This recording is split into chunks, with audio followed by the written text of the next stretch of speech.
Les bendiga, amados hermanos y hermanas. Hoy nuevamente nos volvemos a ver. Estamos aquí para seguir el desarrollo de las enseñanzas del libro Me Seréis Testigos. Es un libro de estudios bíblicos con el cual queremos llevar a usted parte de revelación, igualmente un plan de salvación para que usted haga conforme a lo que está escrito en la palabra. Si usted es creyente de nuestro Señor Jesucristo y usted quiere ser un seguidor de nuestro Señor Jesucristo, es importante que cumpla cada uno de sus decretos, cada uno de sus preceptos, cada uno de sus estatutos, cada uno de sus mandamientos que Él ha dejado para que su iglesia en sí los cumplan cada uno de ellos. Hoy vamos a ir con la lección número 6, pero antes vamos a hacer un pequeño repaso de lo que ha sido la lección número 5. Así que empezamos con el repaso. El primer tema o tema principal de la lección 5 es ¿quién es Jesucristo? Y hemos visto de que a lo largo de todas las enseñanzas hemos estado hablando de un plan de salvación, hemos estado hablando de que había un bautismo, de que había un fundamento, hemos hablado de que solamente hay varios pasos para cumplir el plan de salvación, y entre ellos hablábamos en la lección 3 de que todas las personas de que cumplían ese plan de salvación se bautizaron en el nombre de Jesús. Por ende, cada uno de los que creamos o queramos ser seguidores de Jesucristo, debemos cumplir tal cual está escrito en la palabra de Dios. Vimos ejemplos bíblicos de que personas se bautizaron en el nombre de Jesús, cumplieron el propósito por el cual estaba escrito cada texto de ellos. Entonces, hemos visto que ese nombre era renombrado en todo el lugar donde estaban. Usaban el nombre de Jesús para echar fuera demonios, han usado el nombre de Jesús para declarar salvación, para declarar sanidad sobre los enfermos y aún para revivir a los que están muertos o resucitar a los que están muertos. Amén. Así que ¿es importante el nombre de Jesús? Por supuesto que es importante. Ahora, ¿quién es Jesucristo? Según la palabra de Dios nos habla de que Jesús es Dios. Y si Jesús es Dios, entonces nosotros tenemos que obrar conforme a lo que está escrito en la palabra, obedecer a nuestro Señor Jesucristo. Eso es lo que nosotros debemos hacer. Cada día que pasa debemos obrar, debemos entender que Él es Dios, debemos entender de que Jesús lo compone todo. Jesús lo es todo. Y a través del Antiguo Testamento hemos visto en el segundo punto, en donde dice Dios es uno, ahí encontramos en el Antiguo Testamento de que Dios es uno en el Antiguo Testamento y Dios es uno en el Nuevo Testamento. Encontramos de que Dios es uno en todo. Y si Dios es uno, entonces ¿cuál es el nombre de nuestro Dios? Pues el nombre de nuestro Dios es Jesucristo. No debemos pensar o tener alegorías mentales donde nosotros creamos que Dios nos ha revelado de que no, que hay tres seres, hay tres esencias. Resulta que no son tres esencias. La palabra de Dios dice algo. Es como les he dicho desde el principio, es como una línea recta. Y esa línea recta no tiene resaltos. La palabra no tiene contradicciones. El que se contradice es uno y el que no la interpreta es uno. El que no la comprende es uno porque no está leyendo detalladamente o no está pronunciando debidamente cada una de las palabras o cada una de las frases o oraciones que hay dentro de ella. Somos nosotros los que la interpretamos a nuestra manera. A veces nos saltamos una coma, a veces nos saltamos dos puntos, a veces nos saltamos un punto aparte o un punto seguido. A veces queremos interpretarlo a nuestras maneras por los afanes, pero realmente para comprender la palabra de Dios hay que leer lo que hay antes, lo que hay después. O sea que hay que leer el trasfondo de todas las cosas. Como les iba diciendo, tenemos que siempre leer lo que hay antes y lo que hay después. Nunca debemos conformarnos a lo que una persona nos diga. Por eso yo les incito, les reto a que ustedes, cada palabra de que les he compartido a través de estos videos, usted lo lleve a la palabra de Dios. Búsquelo, indáguelo, comprenda cada palabra, cada texto bíblico. Quiero que usted mismo se dé cuenta de que la palabra de Dios es la que dice la verdad. Yo puedo ser solamente el mensajero, la persona que trae la palabra, pero yo le incito a que usted cumpla tal cual es lo que está escrito en la palabra. Hay que escudriñar la palabra porque allí encontraremos la vida eterna. Eso lo dice en Juan 5:39 y es necesario que cada uno de nosotros lo hagamos por nosotros mismos.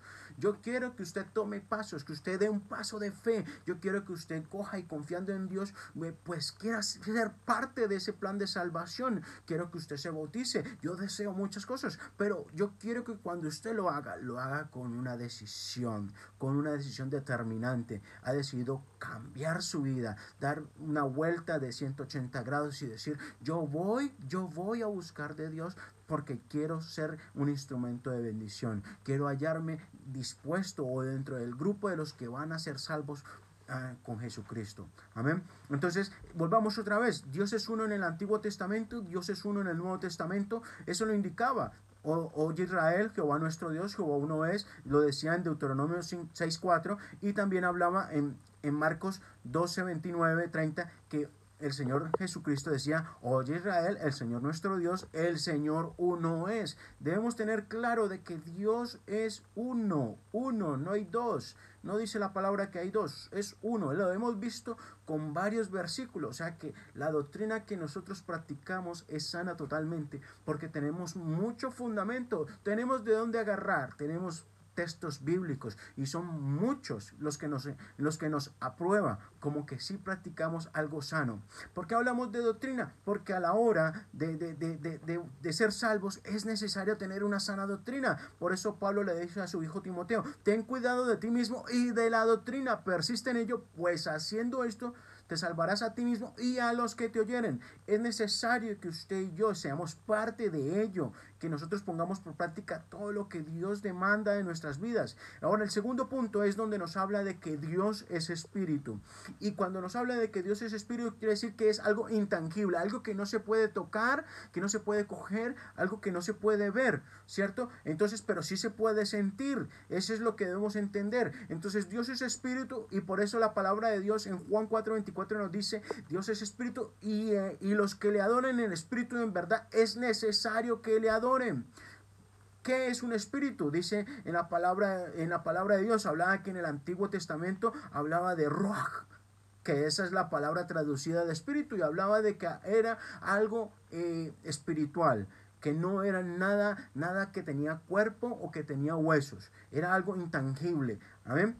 Y también tenemos en el Nuevo Testamento que nos habla de neuma. O sea que cada vez que usted encuentra en la palabra de Dios que se escribe espíritu, siempre está en el Nuevo Testamento aparece neuma, porque eso recuerde que la palabra de Dios en el Nuevo Testamento fue escrito en griego y el Antiguo Testamento fue escrito en hebreo y en arameo.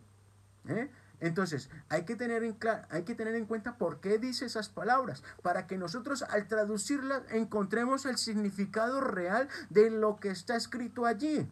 Entonces, nos damos cuenta de que Dios es invisible. ¿Y por qué lo dice la palabra de Dios? Porque la palabra de Dios es clara en ese sentido. Nos dice, a Dios nadie le vio jamás, el unigénito Hijo que está en el seno del Padre, Él le ha dado a conocer. Y eso lo dice en Juan 1:18. Dios es omnipresente. Dios, como ayer lo dije, o como la otra vez lo dije, Él lo alberga todo.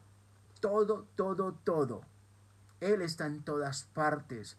Él está este mismo momento, está aquí en España y en este mismo momento también está en Colombia, en este mismo momento está en Australia, está en América, en Norteamérica. Jesús está en todas las partes porque es omnipresente, Él lo es todo. Amén.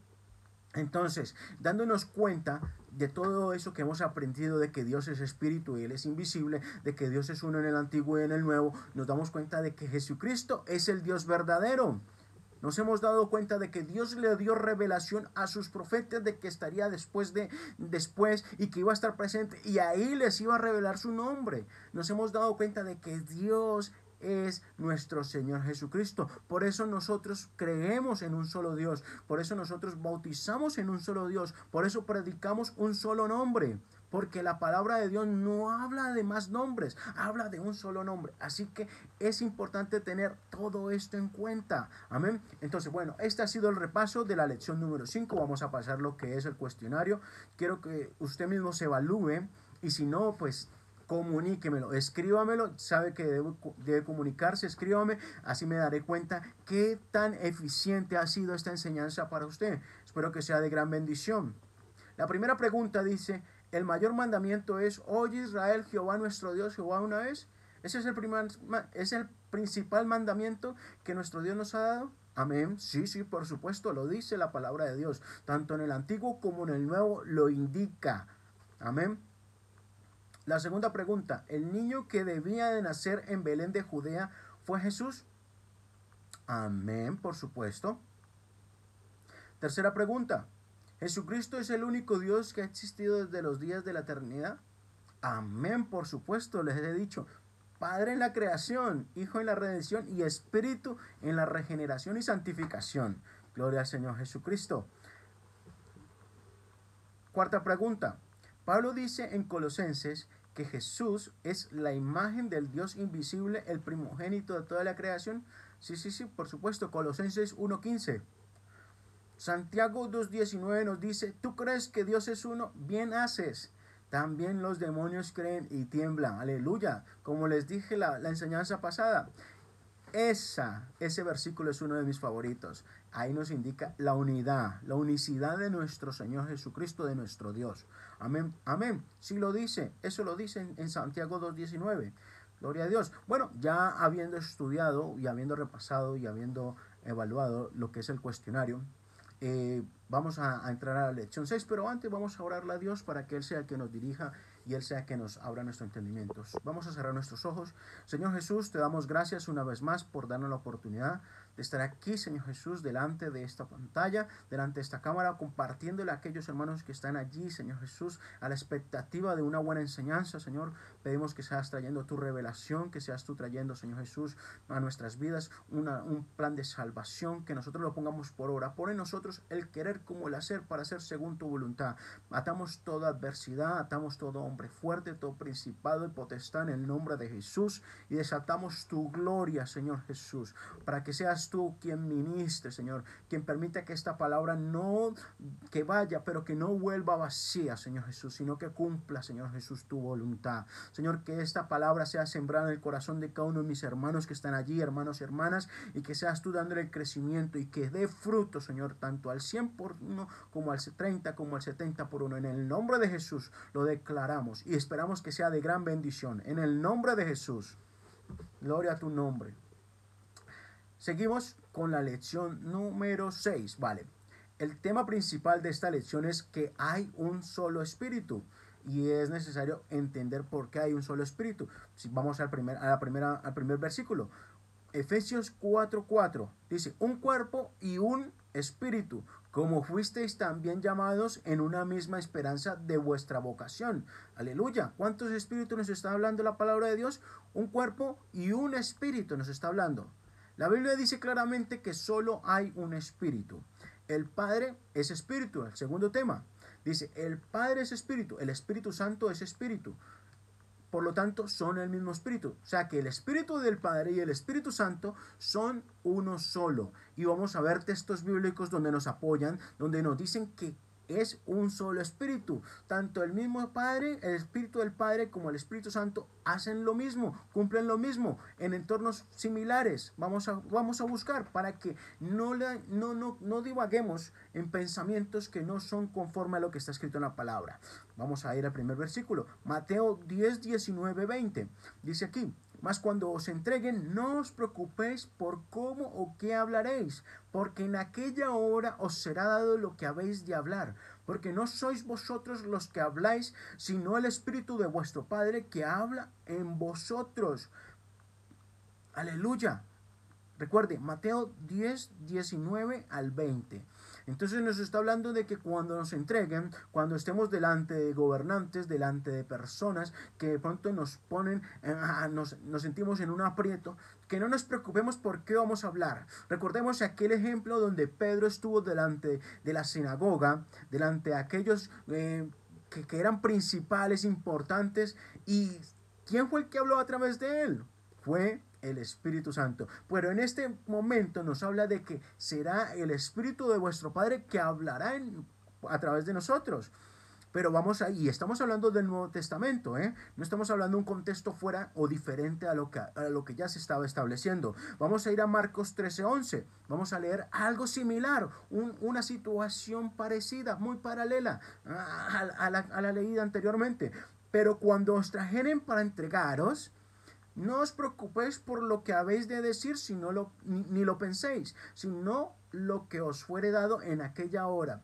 Eso hablad, porque no sois vosotros los que habláis, sino el Espíritu Santo.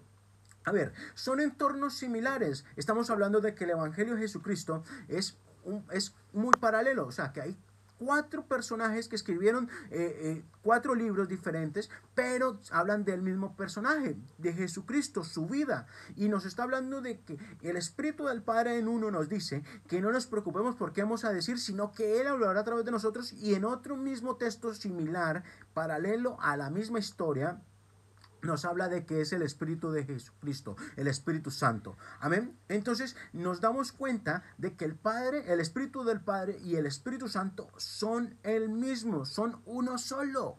No hay dos espíritus, ni tres, ni cuatro, ni cinco, ni seis, ni siete. Hay un solo espíritu. Amén. O sea que Espíritu del Padre es igual a Espíritu Santo. Amén. Jesús está diciendo a los discípulos que no se preocuparan de cómo o qué hablarían cuando estén delante de la gente. En Mateo, Él dice que el Espíritu del Padre hablaría por nosotros. En Marcos, Jesús dice que el Espíritu Santo las daría las palabras. Ya que únicamente hay un espíritu, el Espíritu del Padre y el Espíritu Santo es el mismo espíritu. Amén.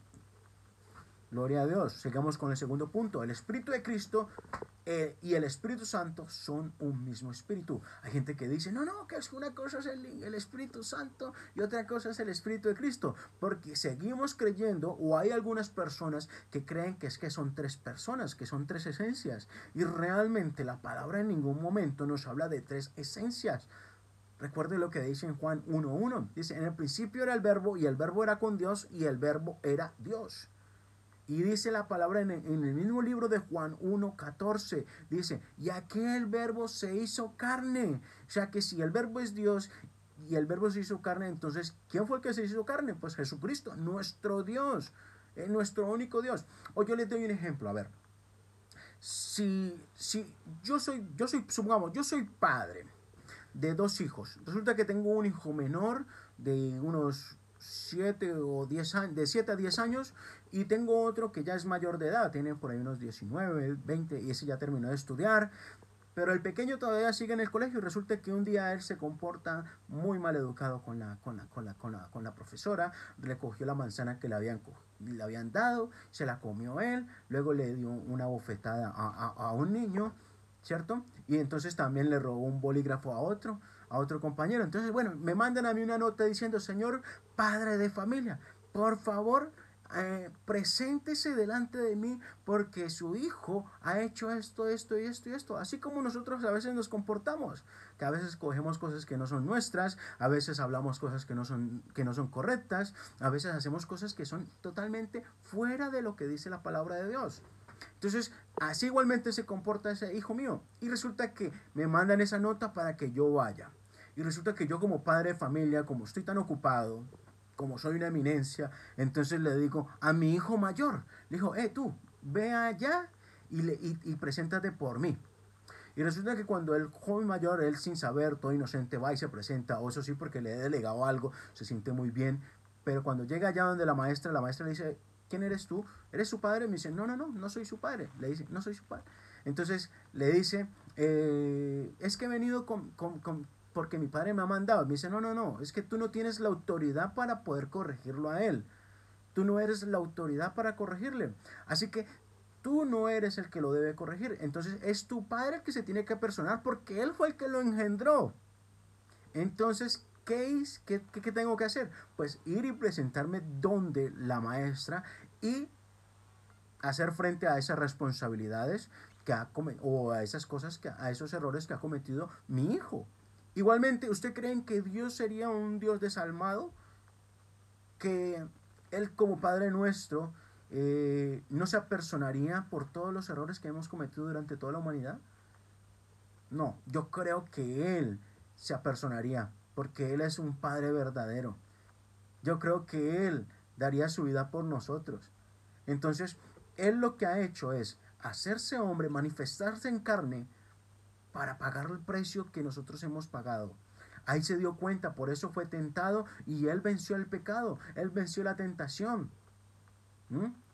Entonces, Él no es un Padre desalmado, Él ha venido a corresponder a toda nuestra irresponsabilidad que hemos cumplido durante toda la humanidad y a dejar su sangre en la cruz del Calvario para que nuestros pecados fueran perdonados.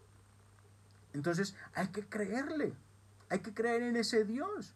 Hay que asimilar lo que está escrito. Por eso el Espíritu de Cristo y el Espíritu Santo es el mismo Espíritu. No estamos hablando de dos seres, no estamos hablando de dos personas, no estamos hablando de tres esencias, estamos hablando de una sola esencia. Hay que comprender la palabra de Dios tal cual está escrita. No tengamos alegorías mentales.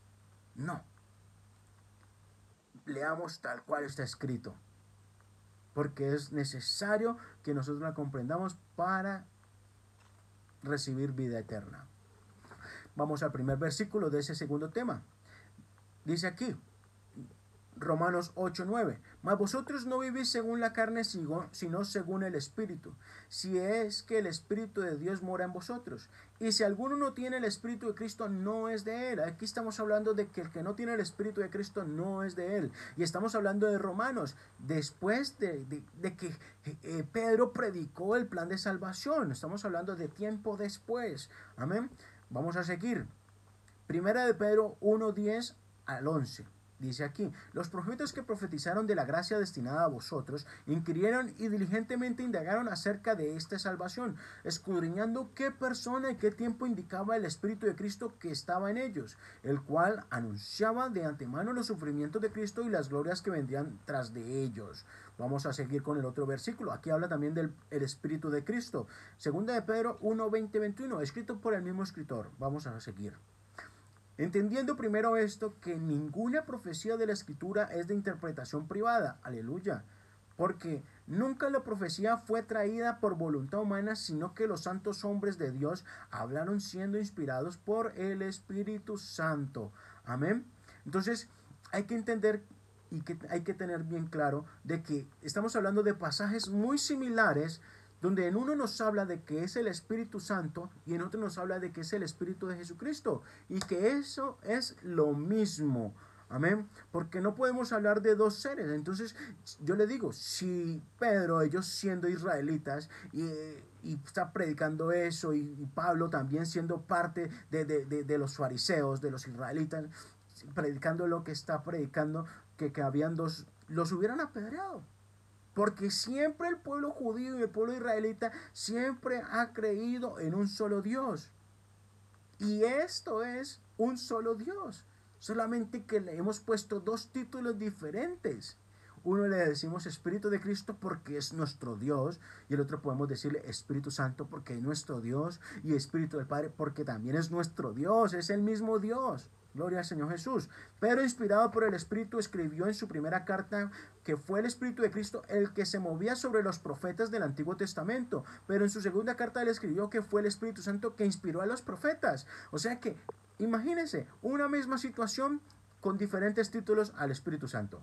Pero es el mismo Espíritu. Siendo que hay un solo Espíritu, obviamente son el mismo Espíritu.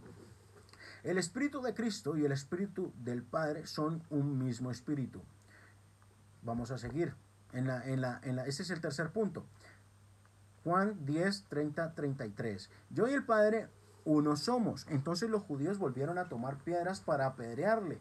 Jesús les respondió, muchas buenas obras os he mostrado de mi Padre. ¿Por cuál de ellas me apedreáis? Le respondieron los judíos diciendo, por buena obra no te apedreamos, sino por la blasfemia, porque tú siendo hombre te haces Dios. Entonces sigamos aquí. Los judíos lo entendieron al revés. No era que él siendo hombre se hacía Dios, sino que él siendo Dios se hizo en forma de hombre. Aleluya. Entonces el Espíritu del Cristo y el Espíritu del Padre son el mismo Espíritu. Y ese versículo lo indica claramente, porque él dijo, yo y el Padre uno somos. Él no dijo, somos dos, o somos parte de los tres. Él está hablando, uno somos, uno somos. Ah, no, que son dos esencias que componen un solo Dios. No, no, no. Estamos hablando de un solo Dios que tiene dos títulos diferentes. Padre en la creación, Hijo en la redención y también Espíritu en la regeneración y santificación. Porque por cuando se derrama el Espíritu Santo y usted y yo hablamos en lenguas, como lo dice la palabra de Dios en los ejemplos, quiere decir que estamos siendo santificados porque es el Espíritu Santo que se derrama, ¿m? El que recibimos, y somos regenerados porque Él nos regenera nuestra conciencia. Por eso Él nos coge y nos redarguye y nos ayuda a ser guiados por el Espíritu Santo, por el buen camino de la salvación. Amén. Sigamos en el otro punto. Jesús es Dios. Dios fue manifestado en carne. Amén. Vamos a leer versículos que componen esto. Primera de Timoteo 3:16 dice aquí: e indiscutiblemente grande es el misterio de la piedad. Dios, con D mayúsculo está aquí, fue manifestado carne. Y habla en singular, recordemos, singular. Dios fue manifestado en carne, justificado en el Espíritu, visto de los ángeles, predicado a los gentiles, creído en el mundo, recibido arriba en gloria.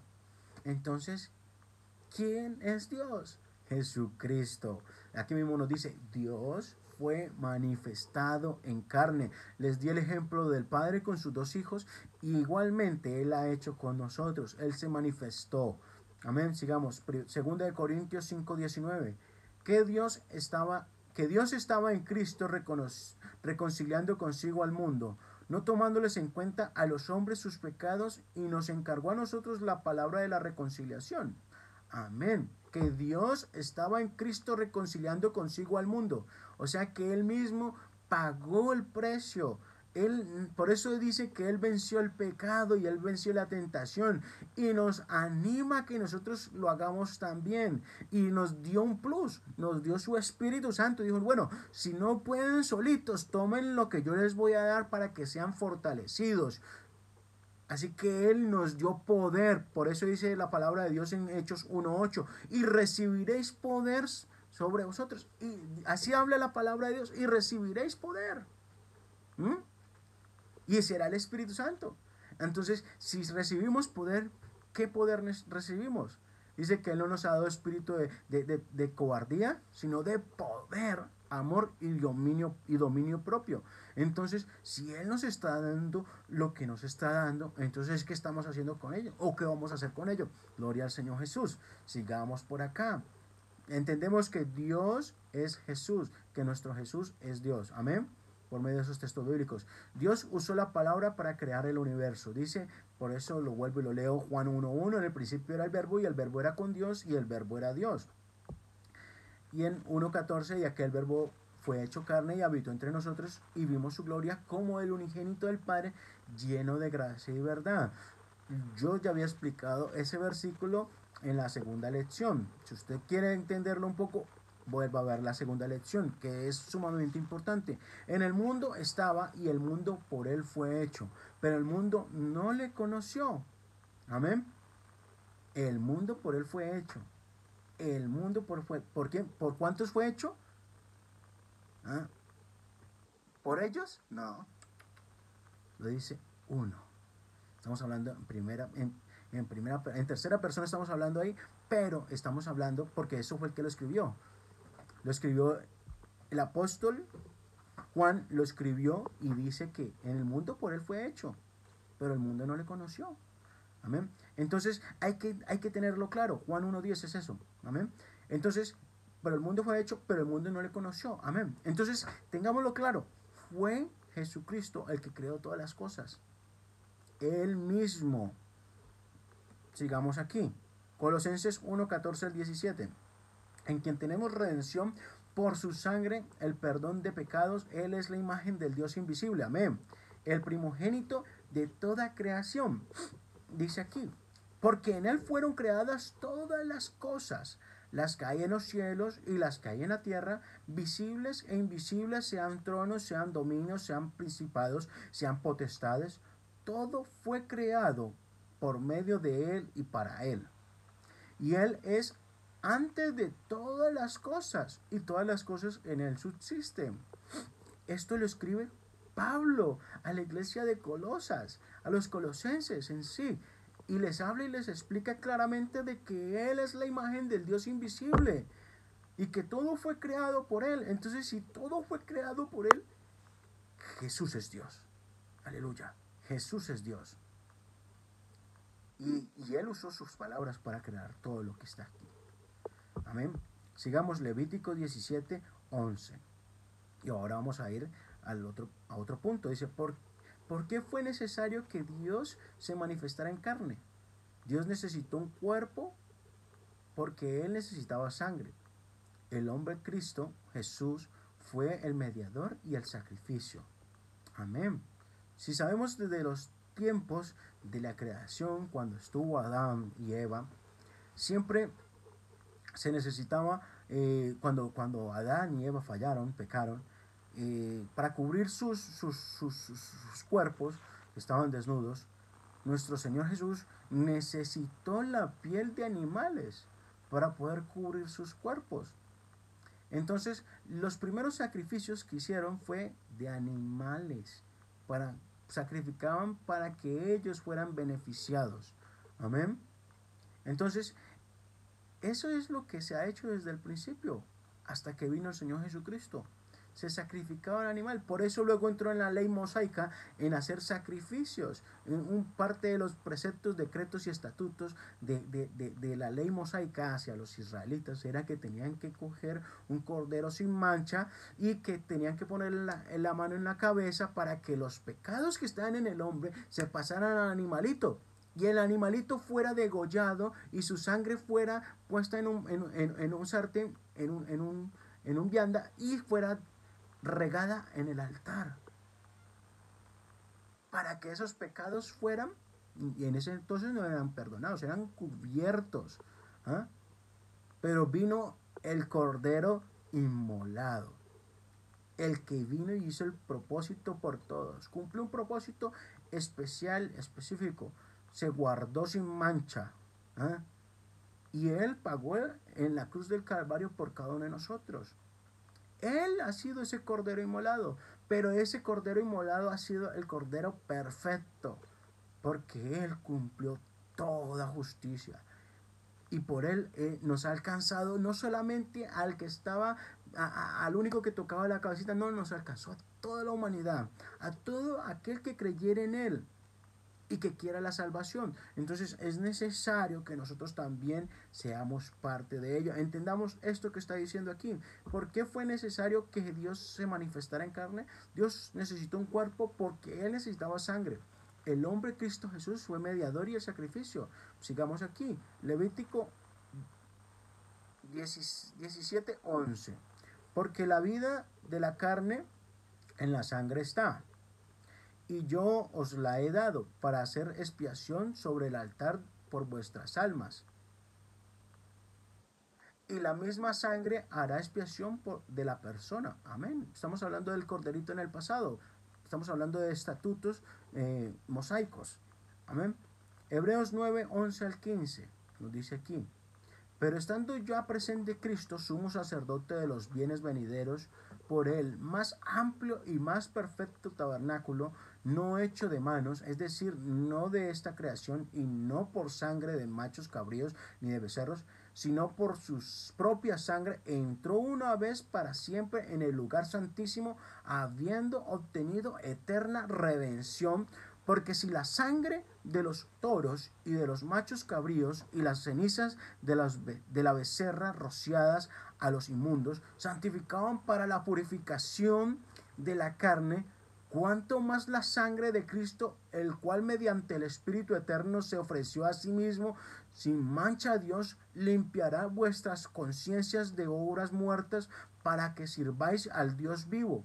Así que por eso es mediador de un nuevo pacto, aleluya, para que interviniendo muerte para la remisión de las transgresiones que habían bajo el primer pacto, los llamados reciban la promesa de la herencia eterna, aleluya. cuán importante es comprender todo lo que dice en la palabra de Dios. Ya se los había hablado anteriormente. Aquí lo he especificado en una frase bíblica, en un pasaje bíblico, y están, recuerden, en Hebreos 9 del 11 al 15. Sigamos con el otro versículo. Primera de Timoteo 2:5 dice, porque hay un solo Dios y un solo mediador entre Dios y los hombres, Jesucristo hombre. Jesucristo ha sido el mediador porque Él ha venido aquí, se ha presentado. Por eso nadie puede decir, no, que yo no soy capaz. No, porque Él nos ha dado su Espíritu Santo en Cristo Jesús. Somos capaces de vencer el pecado, somos capaces de vencer la tentación en el nombre de Jesús. Hay que apoderarse de ese nombre, hay que apoderarse de ese poder que da el Espíritu Santo y creer que todo lo podemos en Él porque nos fortalece. Amén. Dice aquí, toda la plenitud de la deidad habita en Jesucristo. Vamos a seguir. Colosenses 2 del 8 al 10 dice aquí, mirad que nadie os engañe por medio de filosofías huecas sutilezas, según las tradiciones de los hombres, conforme a los rudimentos del mundo y no según Cristo, porque en Él habita corporalmente toda la plenitud de la deidad. ¿En quién habita? En Jesucristo. Y vosotros estáis completos en Él, que es la cabeza de todo principado y potestad. Aleluya. Sigamos aquí. Mateo 28, 17 al 18. Y cuando le vieron, le adoraron, pero algunos dudaban. Y Jesús se acercó y les habló diciendo, toda potestad me es dada en el cielo y en la tierra. No, que es una tercera parte de la potestad. No, aquí está hablando de toda, hermano y hermana. Está hablando de que es toda la potestad la que Él tiene para todo, tanto en el cielo como en la tierra. Amén. Entonces es importante reconocer de que nuestro Señor Jesús es totalmente nuestro Dios, que en Él habita totalmente la plenitud de la deidad. Amén. Es necesario que nosotros tengamos en cuenta todo ello. Esta lección la hemos terminado. Vamos a hacer un pequeño repaso para que usted recuerde qué es lo que hemos visto. Recordemos entonces, en el primer tema es que hay un solo espíritu. Hemos visto luego que el espíritu del Padre, en el segundo tema, el espíritu del Padre es el mismo Espíritu Santo. Hemos visto también que el espíritu de Cristo es el mismo Espíritu Santo. Amén. Lo hemos visto bíblicamente. El espíritu de Cristo es el mismo espíritu del Padre. Amén. Luego hemos visto que Jesús es Dios, que Dios fue manifestado en carne, que Dios usó su palabra para crear el universo. Amén. Luego, ¿por qué fue necesario que Dios se manifestara en carne? Encontramos bíblicamente por qué era necesario de que Él fuera el mediador. Amén. Luego hemos visto también que toda la plenitud de la deidad habita en Jesucristo. Y por ende, si todo eso habita en Jesucristo, ¿quiénes somos nosotros para no obedecer lo que está escrito en la palabra de Dios? Por eso es necesario que nosotros tomemos cartas en el asunto, ya que esta es la última lección de estas enseñanzas, de esta serie de enseñanzas, de este estudio bíblico. Y el propósito de este estudio bíblico es que usted entienda y comprenda los pasos necesarios para ser salvo. Y es necesario de que usted también se ponga delante de Dios y diga, Señor, yo quiero tomar una decisión, quiero obrar conforme a lo que está escrito en tu palabra, yo quiero bautizarme. Si usted desea, anhela hacerlo, puede escribirme, nosotros lo vamos a comunicar con la iglesia más próxima a donde usted se encuentre. Queremos que usted sea parte del reino. Usted no va a estar solo, no va a estar sola. Usted va a tener hermanos que le van a ayudar, hermanos que nos vamos a apoyar, que vamos a estar orando por nuestras debilidades, nuestras afrentas, nuestras persecuciones, nuestras angustias. Vamos a estar centrados en que muchos podamos entrar en el reino de Dios, que muchos nos vayamos con Él, habitar allá en las bodas del Cordero, a gozarnos con Él. Amén.